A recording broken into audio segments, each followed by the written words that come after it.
Baik, di sini saya akan menjelaskan mengenai hasil dari video tutorial yang ke-7, yakni mengenai page navigation with TD. Jadi di sini intinya kita akan memberikan navigation antar page atau antar halaman di setiap halaman di Ionic App. Nah, yang di sini kita akan memberi atau memodifikasi sintaks di dua file, yakni loader page ts dan juga loader page spec.ts.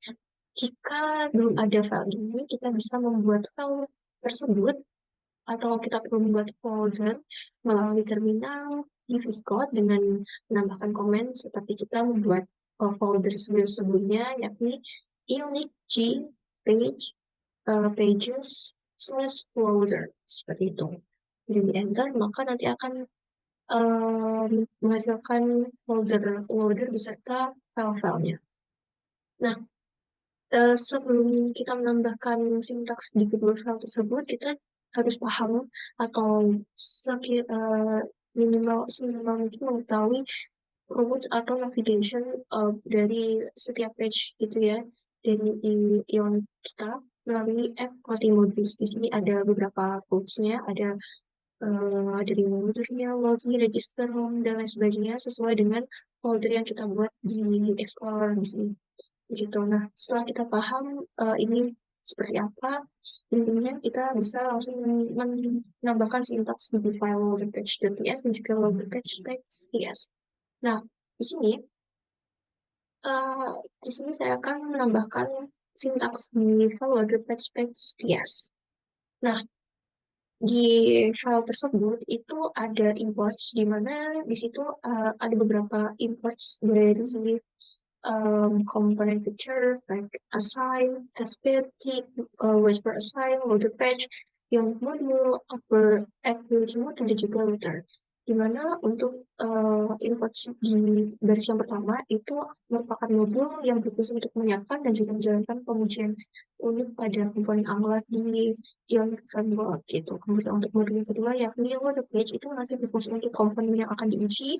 Kemudian Ionic Module itu merupakan modul yang berfungsi untuk mengimpor fitur dasar dari Ionic Framework itu sendiri. Kemudian ada modul dari Evolution Module, itu merupakan modul yang digunakan untuk mengatur navigasi di dalam aplikasinya, sedangkan router itu merupakan layanan Angular yang digunakan untuk navigasi pada acara ketujuh, maksudnya pada video tutorial ketujuh ini. Kemudian di situ ada describe ya, describe loader page bla bla bla bla bla itu di mana di describe-nya itu secara garis besar itu berfungsi untuk em, mendefinisikan switch pengujian untuk loader page. Nah, kemudian selanjutnya di situ ada before each wait for assign. Nah, di situ ada sebuah fungsi berupa testbed. Nah, itu merupakan fungsi yang dijalankan sebelum setiap pengujian dilakukan. Nah, jadi testbednya itu digunakan untuk mengkonfigurasi setiap komponen yang akan diuji di loaded page-nya. Kemudian setelah itu nantinya akan dikompilasi menggunakan fixture. Nah, di fixture sama dengan testbed bla bla bla itu. Kemudian di mana fixturnya itu berfungsi untuk membuat instance dari komponen tersebut. Nah, kemudian ada di situ ada router sama dengan testbed get router itu digunakan untuk membuat instance dari layanan router. Nah, kemudian di situ ada it should go to login page after load. Nah, di bagian sini ini ada it should go to login page after load page assign bla bla bla bla begitu. Nah, fungsinya untuk apa? Itu nantinya merupakan sebuah sintaks yang mendefinisikan sebuah spesifikasi pengujian yang berfungsi untuk memeriksa apakah loaded page akan menavigasi ke halaman login setelah NGO on init itu dipanggil atau setelah waktu tertentu begitu. Di mana di situ waktunya itu didefinisikan di dalam sintaks tick 1500. Jadi jika kita nanti di bagian demonstrasi logiknya jika kita ke loader page, nah itu nanti untuk menuju ke page loginnya itu akan memerlukan beberapa waktu yang yakni 1500 itu. Kemudian di situ ada stay on router navigate itu terdapat fungsi dari navigate pada router yang berfungsi untuk memastikan apakah fungsi tersebut ini akan dipanggil dengan argumen yang benar. Nah, Kemudian di situ ada expect ya, expect router. Nah, di expect routernya itu nanti berfungsi untuk memastikan bahwa router navigate itu telah dipanggil dengan argumen berupa login dalam kurung itu. Nah, di situ kan sintaksnya tidak 100% tidak error, ya ada 9 error. Di mana error tersebut itu tidak mempengaruhi panggilan. Nah, kenapa? Yang pertama itu karena pengujian unit itu tidak berhubungan dengan rendering aplikasi, kemudian em, dengan kata lain, error dalam konteks tersebut itu hanya mempengaruhi hasil pengujian, bukan pada aplikasi yang digunakan. Jadi tidak masalah. Dan error ini pun juga disebabkan karena saya menyamakan sintaks di video tutorial, padahal sintaks yang sudah tertera di file itu berbeda. Jadi saya nyamain terus error, tapi di bagian terminalnya itu compile successfully begitu. Dan saya juga sudah mendemonstrasikannya pun juga tidak terjadi apa-apa. Jadi saya biarkan saja begitu.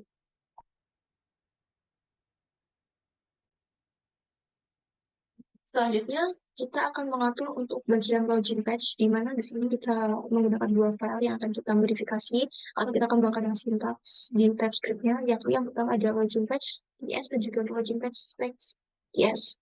Nah,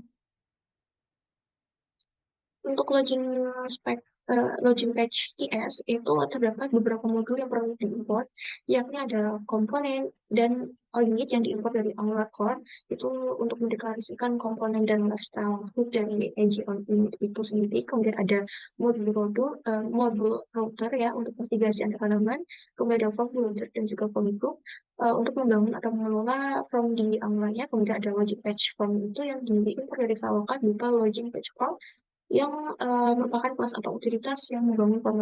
Kemudian yang kedua di situ kita perlu mendeklarasikan komponen, yakni mendeklarasikan metadata komponen seperti selector, template URL, dan style URLs. Ya, ini. Kemudian kita juga akan um, mengekspor beberapa properti itu. Kemudian selanjutnya di situ ada properti form. Di bagian ekspor itu ada property form, di mana form dengan tanda kentung atau warning from group itu berdeklarasikan dari property form yang akan menyimpan objek dari form groupnya, di mana objek form group itu nantinya akan berfungsi untuk mengelola form login. Nah, kemudian di sini juga ada konstruktor, di mana konstruktor itu bersifat private router dan juga private untuk form buildernya, di mana di situ eh, konstruktornya itu akan mendeklarasikan router dan juga form builder sebagai dependensi yang akan diinjeksi ya. Istilahnya injeksi kalau nggak salah ke dalam komponennya. Kemudian di sini ada ng on init, di mana ng on init itu adalah lifestyle hook tadi yang sudah diimpor, modul yang diimpor gitu. Terus di dalam ng on initnya itu kita perlu menginisialisasi atau memanggil dari metode create dan juga login export menggunakan form builder untuk membuat form. Nah, inisialisasinya itu menggunakan this form itu. Kemudian di situ ada juga metode login yang digunakan untuk menangani aksi login. Nah, kemudian jika berhasil saat dipanggil metode loginnya, itu nantinya akan menavigasi atau mengarahkan pengguna ke halaman home begitu. Kemudian di situ juga ada metode berupa register dan sama dengan metode login, jika metode register itu berhasil dipanggil nanti akan mengarahkan pengguna ke halaman register begitu. Kemudian selanjutnya saya akan menjelaskan sedikit mengenai login spec PSC ini. Di sini terdapat beberapa modul juga sama yang diimpor ya. Yang pertama itu ada modul komponen feature fixture ada TSP itu untuk pengujian unit, kemudian ada login page-nya itu komponen yang diuji, routernya untuk navigasi, ionic modul itu untuk menyertakan fitur dari ionicnya, misalnya seperti UI komponen gitu ya, atau antar pengguna. Kemudian ada app routing modul itu untuk modul routing yang mengatur navigasi. Kemudian ada reactive forms modul itu untuk mendukung pembuatan atau pengelolaan form reaktifnya, karena pada acara ini itu tuh nanti bersifat reaktif gitu ya. Kemudian di situ ada describe login page, di mana itu merupakan sebuah blok sintaks yang berfungsi untuk mendefinisikan pengujian untuk komponen dari login text-nya. Kemudian di situ ada before each. Nah, itu fungsi yang digunakan untuk menjalankan setiap pengujian. Nah, kemudian ada testbed configure testing module. Nah, itu untuk mengkonfigurasikan modul untuk pengujian yang memuat declaration, imports, dan juga equality module, dan juga reactive form modules. Begitu. Nah, selanjutnya di sini ada feature text bed bla bla bla, nah itu intens dari komponen login packs. Kemudian ada router test bed get router itu intens dari layanan routernya sendiri, dan juga ada komponen feature komponen instance itu berfungsi untuk mengakses intens komponen dari login packs. Kemudian yang terakhir ada feature detections itu untuk mengaktifkan deteksi ketika adanya perubahan sehingga tampilan komponen yang diperbarui itu sesuai dengan status saat ini begitu. Nah, kemudian di situ ada it's soon create from on init itu sebagai spesifikasi pengujian untuk memeriksa apakah from pada login page itu dibuat saat komponen diinisialisasi di ng on init itu. Kemudian di situ ada komponen ng on init itu berfungsi untuk memanggil lifestyle hook dari ng on init itu. Kemudian ada expect-nya itu untuk memastikan formnya itu pada komponen tidak undefined setelah diinisialisasi begitu. Nah, selanjutnya ada it's untuk go to homepage on login. Nah, itu secara keseluruhan itu berfungsi sebagai spesifikasi pengujian untuk memeriksa apakah komponen itu telah melakukan navigasi ke halaman home setelah metode login itu dipanggil. Di mana di situ kita menggunakan spy on. Nah, itu berfungsi untuk memata-matai ya, karena spy kan mata-matai ya. Jadi kita artikan memata-matai metode dari navigate itu pada router gitu. Kemudian selanjutnya yang terakhir itu ada it's go to register page on register ini artinya itu seperti yang di login ya. Jadi ketika um, apa register itu dipanggil sesuai itu berhasil atau tidak gitu. Dan juga masih menggunakan spy out atau memata-matai dari navigasi itu sendiri begitu. Nah, kan di sini tadi tuh udah ada navigasi ya untuk page ini tuh nanti diarahkan kemana kemana. Nah, di sini kita akan mengatur atau memberikan logika di setiap button pada login page dan juga register. Jadi setelah kita sudah memodifikasi sintak di login page di edit login page spec ps, ini kita juga perlu melakukan hal yang sama untuk file di register page ps dan juga register page spec ps gitu. Nah, kemudian kita juga akan memberikan logika di button yang ada di file register page HTML. Nah, di sini saya hanya akan memberikan contoh untuk login page HTML karena supaya waktunya nggak terlalu panjang begitu ya. Jadi di sini kita memberikan apa, logika di buttonnya yakni berupa klik login. Nah, ini logikanya berupa klik ini, terus di sini klik register begitu. Kemudian di register, register. Nah, di sini juga ada apa logika untuk button register begitu. Nah, sekarang kita akan lanjut ke apa namanya demonstrasi hasil. Ini tampilan ya di bagian login. Jadi misal nih, sesuai tadi kalau kita ke halaman yang awal banget di loader page itu nanti akan mengarahkan ke bagian login. Jadi kita ke loader. Nah, nah, ini langsung akan mengarahkan ke login dengan waktu tiknya itu tadi 1500. Di mana di sini ada email, password, dan lain-lain. Nah, ini harusnya tuh jika ini harusnya bisa dipanggil ya.